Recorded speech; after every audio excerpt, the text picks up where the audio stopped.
So, good morning, my dear brothers and sisters. Our Holy Gospel for today is taken from the Holy Gospel according to Saint Matthew, chapter 4, verses 12 to 17, then 23 to 25. Where in our Holy Gospel for today, my dear friends, we can see, or we may be able to see, that as the people are having this kind of firm faith and belief in God, that they are believing in God, then the blessings and the graces of God was in fact showered upon them. Where in our Holy Gospel we may be able to see that it says here that the people who live in darkness have seen great light, and those who live in the land of the shadow of death, light has shone.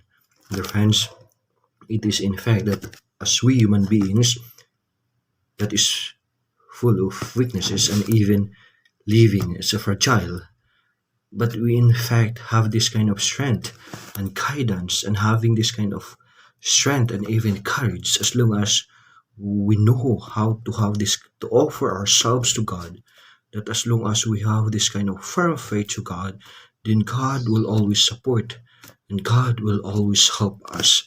That from the time that we are able to experience this great trouble, having this kind of darkness in our lives, then our God will always bring light and even have this show the light towards the success in us.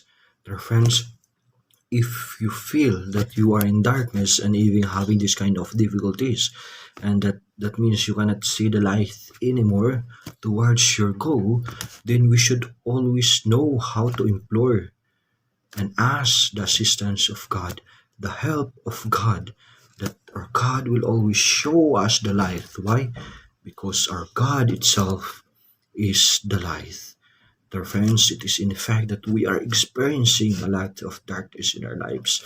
This darkness might be our troubles, might be our weakness, might be our difficulties, might be the not having this kind of courage and even the perseverance that we are having. But, my dear friends, our Holy Gospel for today, it reminds that as long as we know how to offer ourselves to God and believe in God and rely on the assistance, the love, and the grace of God, then we will be surely be blessed by God as long as we know how to implore and even have this kind of firmness of faith to God. Dear friends, always believe and do the will of God, and surely God will always bless and show the light in spite of the darkness that we are experiencing. Amen.